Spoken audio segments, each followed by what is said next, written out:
This is going to be a great gathering to get oriented to. Can everybody hear me, by the way? This is going to be a great gathering to get oriented to what we're doing this year. But let's start with a prayer. Let us pray. Gracious God, Holy One, open our minds and hearts to know the deep truth of our belonging as one body in and with you. Guide us this year as we immerse ourselves in this truth through conversations and learning and practices and prayer and honest self-evaluation. Strengthen us as we strive to bring this truth alive and more manifest at St. Paul's, creating a glimmer of the holy realm of eternal belonging in love. Amen.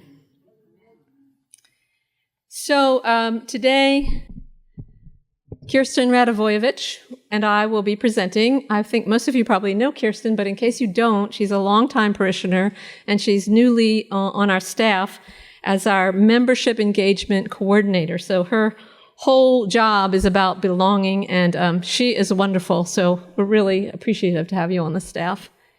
So what I want to do first is I'm going to say a little bit about the theme, and then I'm going to ask you a question. So as you all know, the theme is belonging. The staff in many conversations came up with this kind of title, Belonging, a Community Conversation. And we said that because it's a process that we can all be engaged in this year. Other ideas for this title was a community exploration, a community journey. But this is what it is. It's going to be a year-long conversation and reflection.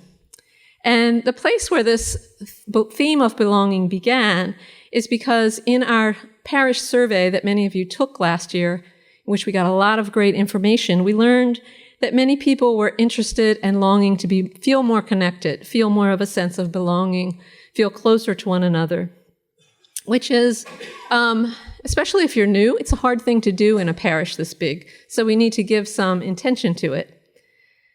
A sense of belonging is one of the most important reasons that people stay in a faith community. When people feel they belong here and are valued, they stay. And the underlying reason for this is that belonging is one of our deepest realities in truth of who we are. Belonging is our home. We are not separate, but we are deeply connected as one. So we long to feel that sense of home of who we truly are. So over the past 6 months or so, staff groups and many committees, including the Adult Formation Committee, have had a lot of lively and great discussions about belonging and how might we increase the sense of it and the awareness of it as we focus on it for a year. So as we discuss this, 2 top things emerged. One is that it is very fundamental. It's the heart of what we are doing here. It is what is most sacred. Love one another as I have loved you is what Christ told us, as well as love the Lord your God with all your heart and your soul and love each other in the same way. And he says, all the law and prophets hang on these 2 commandments. So this is the heart of who we are. And the second thing that came about from our discussions, that it was a very complex and nuanced topic. There are many layers to it. There are many different ways we can look at it. And I'm going to talk about this stupendous diagram that somebody made here on PowerPoint in a minute. But first, what I want to do is ask you a question. The question is this, and I'm going to ask you to just think about it in silence and then write down your thoughts on this card. What does belonging mean to you? What speaks to you about belonging? What do you value most or long for about belonging? Whatever comes to mind about it, I'm going to just give you a few minutes to just reflect in silence and then write those things down. There's no right or wrong answer. In fact, it is such a multi-layered topic that any answer is valued. That's why we have this sort of nuanced layering that we got from all the ideas that came from staff. Okay, you can continue to write, but just real quick, if anybody wants to call out a phrase, kind of popcorn style, just call it out, say an idea, not a long sentence, just very briefly, a phrase or a word or two. Being part of a group. coming together, sharing values, family, interacting and conversations, having people on whom I can rely and that can rely on me, being valued, participating, being seen and heard, safety. Thank you so much. So just keep those in mind. They'll be useful as we go through today. First, I just want to tell you what we're attempting to do, what we want to offer to you today. One is just to raise your awareness about our focus on belonging, what it will be about, and the idea being that being oriented to this will enrich your year and allow you to participate more. Belonging is important to each of us, and it's our opportunity as a community to foster it. And it can ripple out from St. Paul's. The second thing is just to invite us all to notice, where do you see a sense of belonging being raised throughout the church in different ways? Where do you see skills for fostering belonging being taught? Mary Palmer's workshop next Saturday is a prime example of that, of learning skills for welcoming and hospitality. And also where more attention to belonging might be needed for yourself or just for the church in general. And finally, we are going to reflect on what you might need in terms of belonging and what your part might be in cultivating a sense of belonging, both in yourself, at St. Paul's, and in the world. You may find something very meaningful about this topic of belonging. You know, in this time, especially of divisiveness and anxiety and violence and fear and such rampant isolation and loneliness, this is an incredibly meaningful and strengthening topic. So the last thing I'm going to say, and then I'm going to turn it over to Kirsten, is about this idea of layers. What does this mean? So I gathered all of the brainstorming that the staff and different committees did, and as I looked at it, I tried to group it into categories, and these were the categories that I came up with of all the ideas that were named. The first idea is true belonging. Gabriel's sermon today was about that. We find a home, a sanctuary, a safe place. Christ tells us we belong. We belong to God. We belong to one another. We belong to love. So the second layer is about ourselves. Where do we have leaning towards feeling that we belong or not? Then at St. Paul's, there's many ideas about how we can foster and notice belonging at St. Paul's. And Kirsten is going to be talking all about that. That's really the heart of what we're going to be talking about. The next idea is we belong to a larger gathering of faith communities, the Episcopal Church and the Anglican Communion worldwide. We belong to the community of Christians all over the world. And we belong to humanity in the world and to creation. That's part of who we are. And finally, true belonging is not just within us, it's all around us. It permeates all this. And then there is this sort of shadow side that is not a part of true belonging, but we see it in all of our organizations and in ourselves. Distortion of belonging, a fear, a rejection. So those are all the layers. And now I'm going to turn it over to Kirsten to talk about St. Paul's. So here we are. We'll focus first on the belonging at St. Paul's aspect, and then we'll expand it out. So my background is in education and in sociology. So where these come together, I'm going to describe to you how I know that children as young as 3 years old understand the importance of belonging. And it looks like this. You're not coming to my birthday party. Anybody ever see that happen? In a preschool classroom, those are really hurtful words, and they sting, and they're meant to sting, because what the child who spews those words is trying to say is, I'm upset with you. But what the child on the receiving end hears, though, is that you don't belong in my friend group, and you don't belong anywhere, and you are less than, and you are other. That is hurtful. So then one of two things happens next in a preschool classroom. Either the receiving child begins to apologize profusely, plead for the repair of the friendship, cry salty tears of longing for acceptance back with that friendship. Or that the receiving child will say, I don't care. and they turn and they play with their other friends, leaving the child who spewed the words, leaving them feeling a sense of emptiness and insignificance and loss. Having a sense of belonging is incredibly important, considering the groups and labels that we give ourselves and others. We are members of families and sporting events and hobby groups and spiritual groups, charities, political parties, cities, nationalities, just to name a few. And nearly every aspect of our lives is organized around belonging to something. So you think about it. When you're describing one of your fellow parishioners, you probably find yourself saying something like, oh yeah, she's in part of the lay leaders, or he's in the choir, or they attend the 11:15 service, right? Many of the group meetings that I've attended at St. Paul's start off by having each person in attendance say how long you've been at St. Paul's and how you've been involved here. We are not doing that today because we don't have time. But what I do want you to do is turn to one of your neighbors and just share that information just for like 30 seconds each.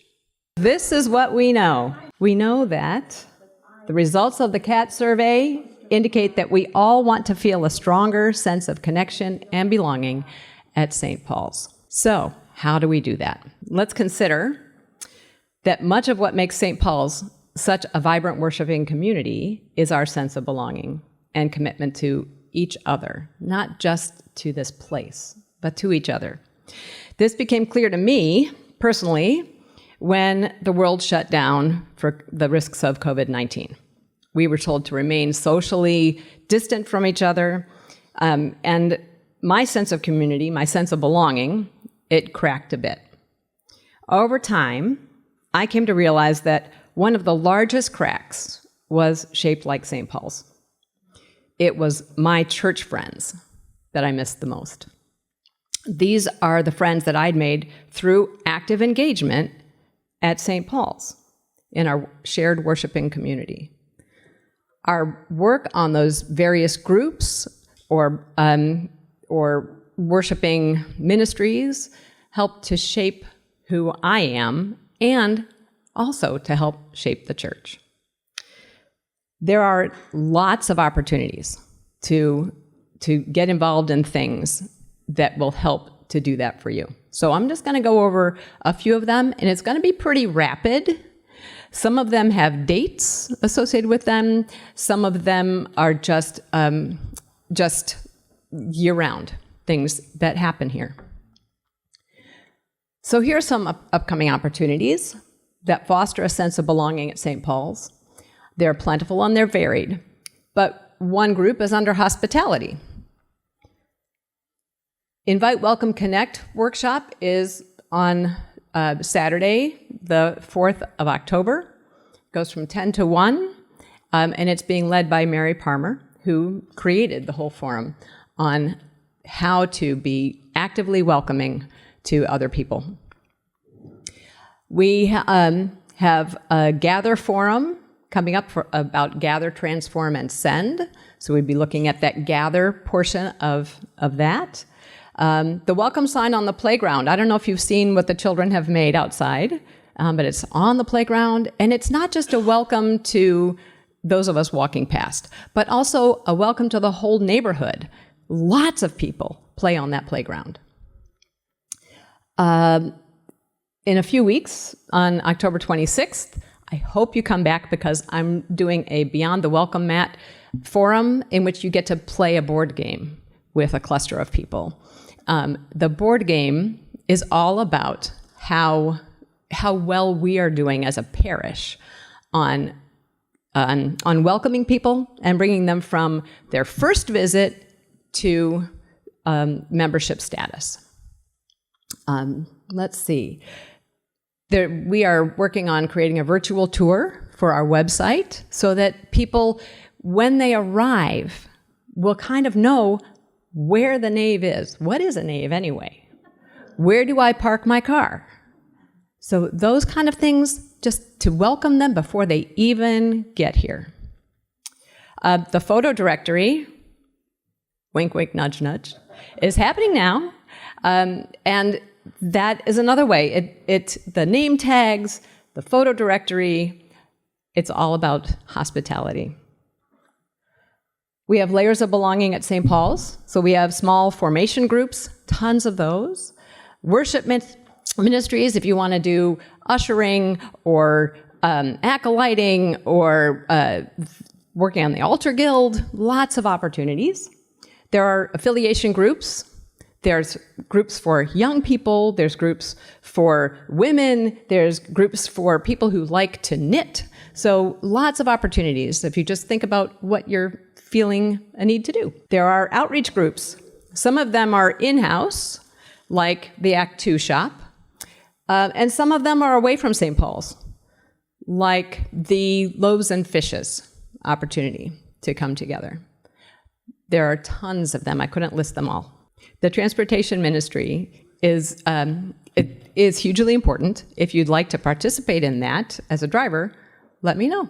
We also have activities that foster a sense of belonging. If you look at the ways that we make music together, there's going to be a forum coming up. It's to be announced on beer and hymns. There will be no beer. There will be no beer served. We have our Lessons in Carols service on the 7th of December. Of course, we have the choirs. We have the cast production, the children's theater production. There's lots of singing opportunities. There's individual wandering. St. Paul's 101 will be coming up in the winter as a chance to know more about St. Paul's, how it works, what we do here, and how you can be part of that. There's another forum coming up on the 23rd of November, which is about doubt and belonging. Like, how do we know this is the right place? Do I really believe what we say in the Nicene Creed? Those kind of questions can help you reflect on your sense of belonging. And the idea of, if I have doubts, do I belong here? Mm-hmm. The answer is yes. Yeah. Mm-hmm. Do we still have an active EFM group? Not right now. We don't have an active EFM group right now. For those of us that don't know what EFM means. The Education for Ministry group. Yep. But there's many EFM groups throughout the diocese. Right. And a lot of alums here. A lot of alums from EFM. Raise your hand if you're an EFM alum. Okay. So if you have questions, there you go. Can I comment just on the doubt thing? It's really important because there are a lot of faith communities that don't accept that or that make you feel unwelcome for having questions. So what Sam was saying is how important that is at St. Paul's. Our faith community, it's okay to wonder and have doubts and question what your faith looks like. Not a lot of places do that. We have lots of opportunities just to socialize. We have, this year we're starting Meet in the Middle coffee hours. And those are Sundays where there is no forum because we'd like for people just to be able to talk to each other. So we'll have something special at each of those coffee hours. The one that's coming up in December will be a hot cocoa bar. What did you say? I said we'll have a hot cocoa bar for our Meet in the Middle coffee hour in December. We had the parish picnic, just about socializing. The chili cook-off is coming in the wintertime. We have the Senior Saints Luncheon that happens in the spring. We have Guess Who gatherings. You'll find out about these really soon. In a nutshell, some people have offered to host, and their names are not being announced. You'll be able to choose which date and time offered fits into your schedule, and choose choose to be part of that small group gathering. The thing is, the host doesn't know who's coming to their house, and the attendees won't find out until the morning the exact address where they get to go. But again, they don't know the host's name until they show up. at the house. So you'll find out about these when you get your parish notes. There's also different ways to share your personal stories, a way for us to get to know each other better. We have a storytelling forum coming up. We have the Episcopals, which is a way to help introduce newcomers to the way things are done at St. Paul's, and for them to create friendships in a safe space to increase their sense of community. Again, the photo directory. We have the stewardship testimonials that you'll be hearing shortly from the pulpit. We have an Episcopal Church Women's Retreat coming up in November, and the art gallery openings. During the art gallery openings, the visiting artists each speak about themselves. Again, they share their personal story of how they got into art, how they do their art, and it's a time for conversation. Pam has a point. The Women's Fellowship Retreat in April. The transportation ministry, again, is an important one.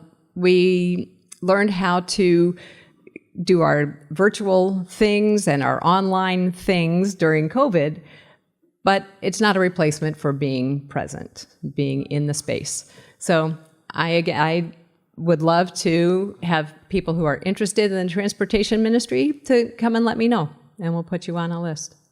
I'm going to hand it back over to Patricia to tell us about all those other circles. As Nancy said, she thought we were just going to focus on St. Paul's, and that's going to be the heart of what we're focused on, of building and fostering a greater sense of belonging and connection here. But as we brainstormed about it, we realized if we were just to talk about St. Paul's in isolation, it would be incomplete. So I just want to talk a little bit about these layers. So true belonging, as I said, is just about how we belong to one another and to God. And that's the truth of us. And so to learn about that and to feel more seated in that is very meaningful, and it informs how we feel belonging in all other places. Also, this idea of ourselves, we can come into life, or because of our disposition or the way we were raised, we can develop a sense of not feeling that we belong anywhere, or a resistance to it, or maybe we're the kind of person who really feels that we belong wherever we go. But it's important to be aware of that. And as we move out, then we have St. Paul's. The dark blue one is supposed to say Episcopal Church and Anglican Community. This is about our belonging to something larger. We are a part of St. Paul's, but we are also a part of the Diocese of Ohio. And we are also, that has 82 churches in it, of people doing what we do. We also are a part of the Episcopal Church, which is 1.5 million baptized members, about 6,500 Episcopal churches. And then the Episcopal Church is one of 42 provinces of the Anglican Communion all over the world. How does all this, these larger groups that this parish is a part of, affect your sense of belonging? Maybe not at all, but maybe by learning about it, it will affect how you feel you belong here. On January 11th, we're going to have a forum about the Episcopal identity. What are the temperaments of the Episcopal Church? What are the different spiritualities of the Episcopal Church? One of them that we mentioned is that the Episcopal Church is very open to various ways of getting to God. Everybody doesn't have to believe exactly the same thing. We're called to love one another and gather at the table together. We're not called to agree with one another. And that's a very interesting part of the Episcopal faith. On October 19th, we're going to have a forum for the senior choir. Is going to talk about their pilgrimage to England and how that affected their sense of belonging. It's very fascinating to go to a tradition that's in the Anglican Communion that's alike but different. And so how did the trip affect that for them? And as the St. Paul's choir, I know that many of them feel a deeper sense of belonging to one another because of that amazing experience. So that's on October 19th. There's also a book written by Stephanie Spellers, who was the assistant for our former presiding bishop, Michael Curry, and she wrote a book called Radical Welcome. So expanding out from those bigger churches that we're a part of is the whole idea of Christianity. There are more than, I looked this up online to see, I was shocked. There are more than 45,000 Christian denominations worldwide. Now, those are, you can't be an exact amount, and some of them overlap, but there's a lot of different expressions of Christianity around the world. There are 2.5 billion Christians in the world, and we are one body of Christ. How do we relate to all those different expressions? Where do we agree? Where do we disagree? And then as we move out from Christianity, we can look at humanity in the world and in creation. Part of that is caring for our neighbors. That's the outreach programs and opportunities, and pastoral care opportunities. There's a wonderful documentary called Join or Die about community and civic participation that I hope to be screening here later on, maybe in February, to talk about. It's a great conversation starter. The curriculum for our youth and children is really amazing this year related to belonging. In terms of belonging in the world, this fall, our 4th through 6th graders are diving into the life of St. Francis and his vision of creation as sacred community, as us being part of creation. And they're going to be visiting a church on the west side where they have community gardens and host free meals for their community with that food. And the youth are going to go there and plant a new orchard and plant the trees. And that connects them not only to creation, but to the wider diocese. In the sense of true belonging, there is not division among nature. And how do we belong to nature? We're part of it. We're not separate observers of it, but we're part of it, and we're part of the communion of saints. And then that's true belonging, just that goes through all things. And finally, this idea of this distortion and the shadow side, the reality of what has come to be called othering, how we say that's someone opposite than me, that's different from me, they're not a part of us, and feeling excluded. We're going to be talking about immigrants and refugees in a forum during Advent. We're going to be looking at art from hundreds of years ago about refugees. If you yourself have ever felt unsure of your place at St. Paul's, and also it's about raising awareness of those who may not feel they belong here, who may come here and have a sense, I don't really feel like I belong. There's also, at UC Berkeley, there's something called the Othering and Belonging Institute, in which this whole phenomena of rejecting one another is studied. And so it's a nonprofit think tank to address ways that people marginalize others and teach others to marginalize.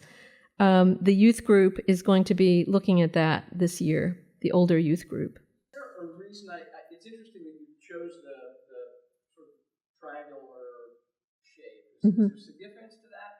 Because it occurs I'm wondering. What I meant by that is just that it permeates those things. I mean, you can think of this is a flat 2-dimensional diagram, but you can think of it as a sphere, a 3-dimensional. There's just layers of our being and our way of, and it's a lens to look at belonging. And this distortion of belonging, rising out of fear, really permeates all of these. It permeates Christianity, it permeates ourselves, it permeates our church. And a sense of shape is very appropriate because the further you get out, the more sources of difference there are. Yeah. Yeah, thank you. Thank you for... Such a vastly different shape that by its very sort of nature, it's odd and different than the rest of the chart. Yes, and it is odd and different to our true nature. And so it makes us feel sick and unhappy. It never brings us true happiness to be angry or hateful or towards others. Wow, thank you all for... Pam said it's a wedge, and Lois said it's piercing. There's a point on it, so it's piercing, pierces our heart. Just to finish up, I want to mention the rest of the youth curriculum because it's so beautiful, and if you have youth to interact with or children, the Wonder Room, which is the 1st through 3rd grade classroom, they're going to be taking a short break from godly play, which they usually do, to explore a book called The Book of Belonging, in which they explore Old Testament stories that emphasize identity and diversity and welcome. What a great thing for kids that age to be able to do. And then the other group, there's a parent formation group, and Lauren said that a lot of times parents will come to her and ask, how do we raise spiritually grounded kids in such a chaotic world? And really, that's just so true. And so in response, we're going to be launching a winter series just for parents, where they can come and connect with each other and find encouragement and share some practice ways of nurturing faith at home, meeting the hunger of many of our young families. So that's an overview of the year, of this very rich year, and there's going to be a lot of other forums and activities coming up. You will also hear about belonging in sermons and hymns and during liturgy. So that card that you have, one side asks you what belonging means.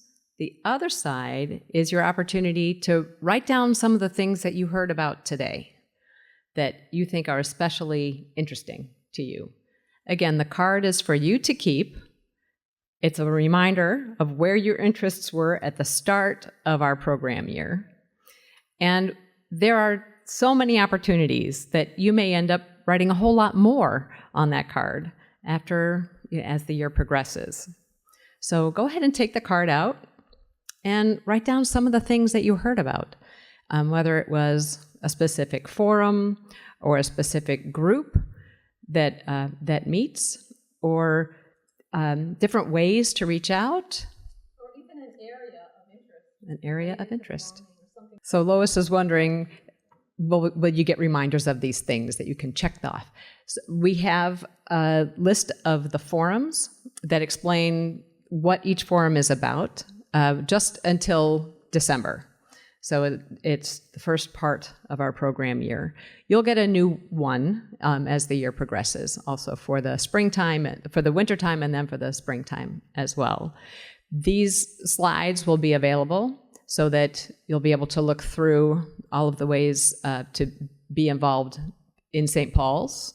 So the cottage meetings that Pete is referring to are still being planned, so their dates aren't lined up.